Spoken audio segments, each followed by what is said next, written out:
শৃঙ্খলা ভঙ্গের কারণে আন্তর্জাতিক ক্রিকেট থেকে ৬ মাস নিষিদ্ধ হন সাব্বির রহমান রুম্মন।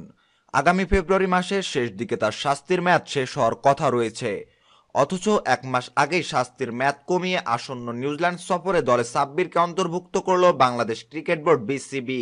সাব্বিরের শাস্তির মেয়াদ যে কমানো হয়েছে এ নিয়ে দল ঘোষণার আগে পরে কোনো বিবৃতি দেয়নি ক্রিকেট বোর্ড।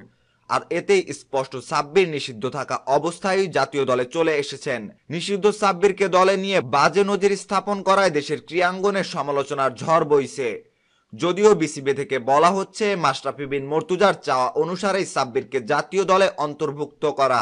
জাতীয় দলে সাব্বিরের অন্তর্ভুক্তি নিয়ে দেশসেরা ওপেনার তামিম ইকবাল বলেন, যেহেতু দল ঘোষণা হয়েছে সে এখন ১৫ জনের অংশ, তার প্রতি আগের মতোই শুভকামনা থাকবে। অতীতে সে যে ভুলগুলো করেছে আশা করি সেটির পুনরাবৃত্তি হবে না। সে নিজেও হয়তো এটা বুঝতে পেরেছে। ওর সঙ্গে ব্যক্তিগত অনেক কিছু শেয়ার করি। আশা করি সাব্বির অন্য মানুষ হয়েই ফিরবে। ওর যে দায়িত্ব আছে শুধু বাংলাদেশের হয়েই খেলা নয়, খেলোয়াড় হিসেবে যা যা করা দরকার সব পালন করবে।